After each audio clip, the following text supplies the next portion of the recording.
Ассаламу алейкум, добрый день, приветствую всех.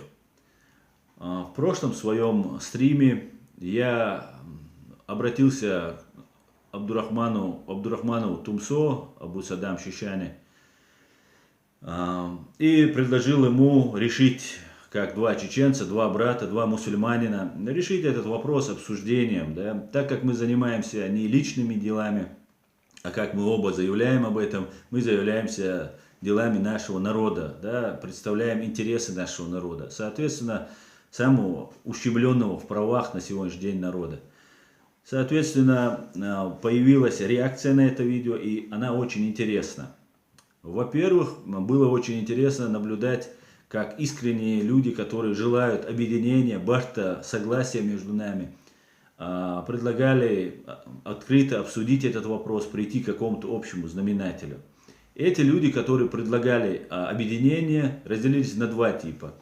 Те, которые предлагали это решить не публично, по телефону, и те, которые предлагали решить это публично, открыто, чтобы все видели, все могли оценить, кто в чем прав, а кто не прав, чтобы потом не было недоразумений. И я, в принципе, согласен вот с теми, кто предлагает открыто это обсудить. Именно поэтому я это и заявил открыто. Так как по телефону мы с ним общались, мы разговаривали на разные темы, и к единому знаменателю прийти не надо. Трудно нам прийти, так как человек на чем-то, на своем так упорно настаивает. Не знаю, с чем это связано, но у него вот такая вот позиция. Поэтому, раз мы занимаемся не своими личными делами, то, конечно, было бы интересно всем узнать, и пускай на суд Его Величество, народ, он решает, да, кто из нас прав, кто в чем прав, да, кто в чем менее прав, не полностью отвергая, да, обе стороны, понимая, что мы делаем одно дело. Так вот, второе наблюдение, то, что были люди, которые были против вообще общения, да, считали, что не нужно ни с кем общаться. В основном эти люди эти аккаунты были зарегистрированы недавно, я потратил много времени, выясняя это, и я могу с уверенностью сказать, что это в основном тролли. Значит, мы приходим к тому, что большая часть за то, чтобы решалось все обоюдно, да, чтобы было по согласию, добровольно все это было решено. Я бы хотел затронуть очень важный момент, да, который очень так остается не затронутым нашим общественным вниманием, да, тем более теми чеченцами, которые находятся тут. В 2017 году ОБСЕ создала комиссию по расследованию преступлений массовых убийств в Чеченской Республике Ичкерия, где в 2017 году было убито 27 молодых мужчин. Одновременно были задержаны, и из них 27 человек было умерщвлено, убито. По этому факту, если бы ОБСЕ создал специальную комиссию, если бы у ОБСЕ не было бы достоверных фактов, то, конечно же, 16 государств, куда входят, это Германия, США, и Франция, и там другие ведущие страны, страны Балтии, Европейского Союза, и одна из них США, которая не входит в Европейский Союз. И ведется это расследование. Это расследование названо «Московским механизмом». Московский механизм – это название из-за того, что в 1993 году, когда в Москве был переворот, когда Ельцин и ФСБ захватывали власть, то тогда было также много массового нарушения человека, и была запущена миссия по мониторингу и соблюдению прав человека. И поэтому она называется «Московский механизм». Так вот, этот московский механизм запустил расследование, и не имея, как я уже сказал ранее, не имея достоверных фактов, они бы не собрались бы, 16 государств, и так серьезно не взялись бы за это дело.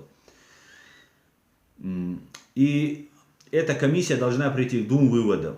Первый вывод – это этих преступлений не было, И банда ФСБ кадыровцы под видом административной власти, которая находится сейчас в оккупированной Чечении, не несет ответственность, и они не виноваты в этих преступлениях. То есть Кадыров, там его вот этот ближайший Даудов, Патриот, Муслим Хучиев, которого тоже сейчас на него санкции наложены.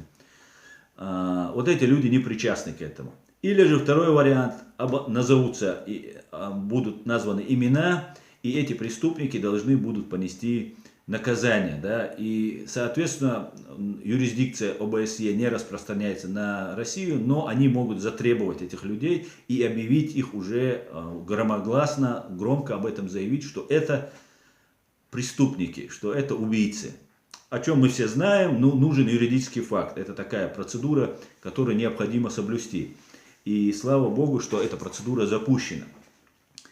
Так вот, нет никакого сомнения, что они будут признаны таковыми, и они будут названы преступниками. Соответственно, эти люди не смогут, вот эта банда ФСБ кадыровцы, которая имеет внутри России огромное сопротивление других партий, других групп, скажем так, да, ФСБшных, ГРУшных, да, которые, например, в Ингушетии, да, контролируют в основном все, Ингушетия отдана ГРУ, а в Чечении, в Ичкерии, она занимается администрацией президента Путина и контролируется ФСБ это все дело. Так вот, даже ФСБ, даже Бортников является недоволен тем, что вот именно Кадыров занимается руководством этой страны. Там для этого есть другие люди. Как, например, в Дагестане был назначен русский, да, Иванов или Васильев, как его там.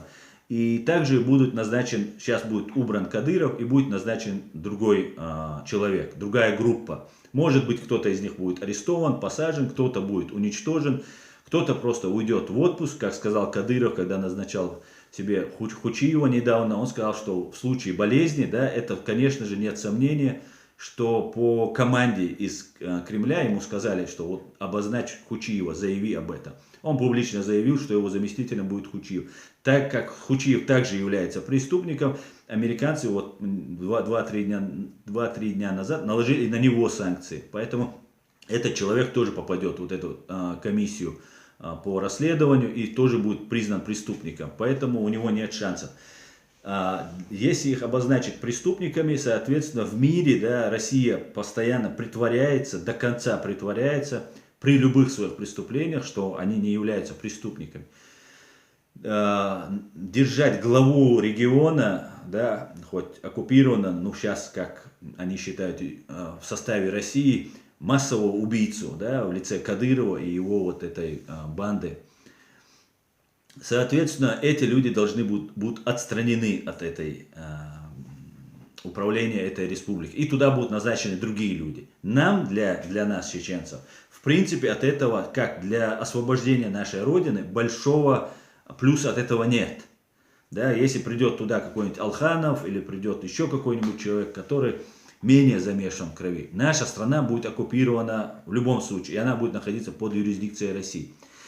Поэтому дата смещения Кадырова, его ухода с его вот с этой должности, зависит от даты окончания расследования московского механизма. И все сейчас стрелы нацелены на то, чтобы дискредитировать Кадырова, показать, какой он плохой. Теперь возвращаемся к тому, что мы затрагивали разговор с этим Шишани, с Тумсо. Мы возвращаемся к тому, нам не важно, кто будет, да, посажен, кто будет убит из этих бандитов, преступников. Нам важна деоккупация страны. Так вот, я бы хотел вернуться к тому, к чему я начал в своем прошлом обращении к Тумсо. Я ему сказал, он заявляет, что он там за шариатское государство, рассказывает какие-то законы, которые были приняты нашими президентами, нашей властью. Но при всем при этом он в последний раз заявил, что он блогер, и это его не касается. Но это очень важно. Важно, у нас идет не чечено-чеченский конфликт. Это надо понять. У нас идет русско-чеченский конфликт. ни кадыровцы, ни одна часть чеченцев захватила нашу страну, а русские захватили нашу страну. Ни одна часть чеченцев убила 300 тысяч женщин, детей, стариков и мужчин, а русские убили. И когда мы сводим этот вопрос к чеченскому конфликту, это называется гражданская война. Если мы ведем гражданскую войну, то никто не несет за это ответственности. И то заявление, которое 23 февраля 2018 года, благодаря правозащитнику Саид-Амину Ибрагимову и другим активистам, было подано в Международный уголовный суд в Гааге, это заявление, оно теряет силу, потому что мы ведем гражданскую войну, получается. И именно об этом я заявлял. И только лишь всего. Я не Хусейн Исханов, который заслуженный человек, который прошел эту войну, потерял семью в этой войне. Мы говорили только лишь Тумсо Шишани, чтобы он не говорил все время Кадырова. Нету никакой гражданской войны. У нас в Кватар-Юрте были воины, которые воевали и очень известные были на всю нашу страну. И я не знаю ни одного из них, который воевал бы против своих, чеченоговорящих, которые перешли на сторону врага, и не трогал оккупантов. Все всегда хотели в первую очередь нанести вред врагу, под русским оккупантам, а не предателям, которые перешли на эту сторону. Вот это только лишь. Но у нас были воины, которые уважали и как и враги, так и весь наш народ. Например, тот же Ислам, у нас был Амир Ислам Успахаджиев, который не убивал даже кадыровцев. Он их использовал, ментов, он их использовал, там как-то что-то с ним было, но он всячески избегал уничтожения их, потому что это была чеченизация конфликта. Он это понимал и пытался, наносил удары только по русским.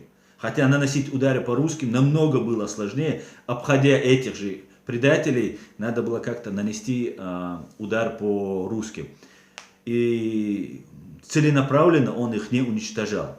Так вот, речь была только лишь о том, чтобы не говорилось только лишь про кадыровцев. У Тумсо все видео, кадыровская администрация, кадыровский лорд, нет никакой кадыровской администрации. Это банда ФСБ под видом административной власти. Это так делается, они могут очень много, они устанавливают разных своих оккупированных странах, там, своих людей, и эти люди работают на них. Но они не вольные, и не надо сводить к чеченизации конфликта. Только лишь об этом была речь, обращение к Тумсо. Он сейчас начал заявлять, на какие-то рельсы его хотят поставить. Никто не хочет тебя ставить на рельсы, Тумсо. Никому вообще не интересно тебя где-то переделывать. Если ты заявляешь как блогер о своих каких-то проблемах, заявляй. Пожалуйста, но не говори от имени государства, не представляй, что ты там разбираешься там, в каких-то там государственных устройствах. Ты в этом не разбираешься. А кто разбирается, спроси их. Это Ахмед Закаев, это Хусейн Исханов, это Саид-Амин Ибрагимов, которые у истоков этого государства стояли, которые заключали с русскими мир после первой русско-чеченской войны. А если ты заявляешь, просто ты хочешь там против Кадырова говорить, это тоже хорошо. Просто это очень хорошо, на самом деле, это большая польза от этого. Но не заявляй от государства, говори от себя, что вот ты пострадал. Потому что тебя все журналисты, правозащитники российские, с которыми ты дружишь, они заявляют, что ты противник Кадырова. Тогда получается, чеченцы противники Кадырова, которые тебя там смотрят и поддерживают. Ты же от имени их вещаешь. Вот в чем вопрос. Вот только было заявлено это. Но так как Тумсо высокомерно отказался разговаривать, это его право, конечно, он имеет право, и он может не разговаривать. Ему выгоднее, наверное, говорить с Джамбоксом кадыровским, как он его называет, там, с лордом, но не с чеченцем, который также хочет деоккупации и также выступает открыто и заявляет о своей позиции. И, между прочим, проводит тоже какую-то работу, да, и при всем при этом Тумсо дает интервью там какому-то там блогеру, который сочувствует или там помогает Навальному, но при этом он не хочет разговаривать со мной. Конечно же, просто заявлять там, я хочу шариат. У шариата много-много разных. В каждом государстве исламском разные есть формы шариата. Наша конституция абсолютно не противоречит Корану. Она у нас очень даже и мусульманская, и все наши права защищены.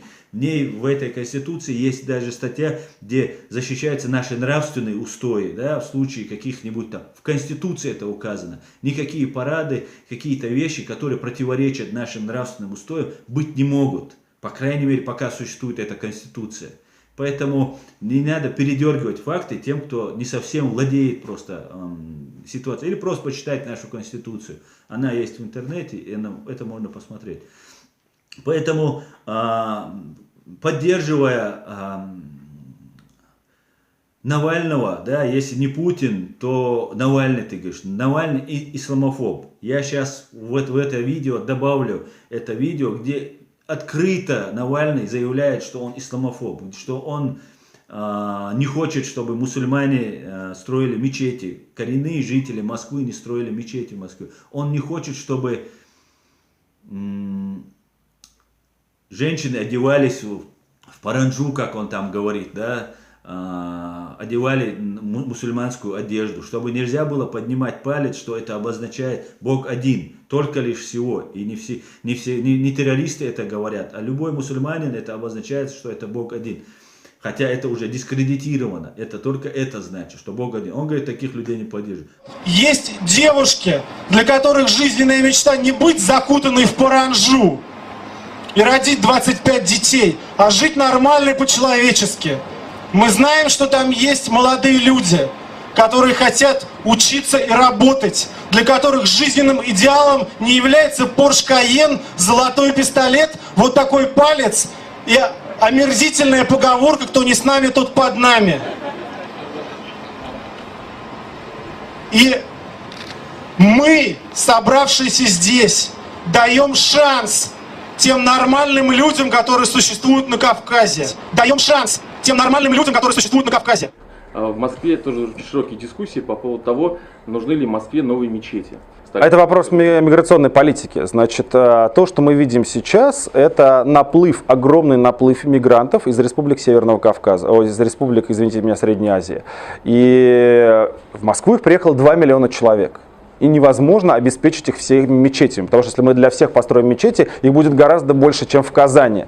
В Москве есть мечети для тех мусульман, которые традиционно проживали в Москве. На Татарской улице у меня офис находился, я постоянно мимо этой мечети сходил. То есть в Москве мечети. И это факт, что мы не можем построить мечети для всех мигрантов и не должны это делать. Я думаю, что если бы сегодня изменилась власть, кого бы я хотел бы видеть сегодня во главе России, если бы меня спросили бы, Тумсо, если не Путин, то кто? То я, конечно, ответил бы, что Навальный. Спасибо. Но это его право, да. Просто если ты выносишь, выходя там, да, только ты приехал в Грузию, ты сразу же заявляешь, что все, кто закаиваются, да, закаивают, они чисты от ислама. Ты выносишь фактически такфир. شو تخوخ دهتشون تخو شوخ دهتشون تخوت ان دوشون شوخ بوسو بدين دوشون شوخ ان نوخ قام دوشون шух ان. Ты выносишь людям, которые всю свою жизнь стоят на страже нашей государственности, выйдя только за пределы Чечни, прожив там спокойно, работая на хорошей работе, ты выносишь им сразу же такфир.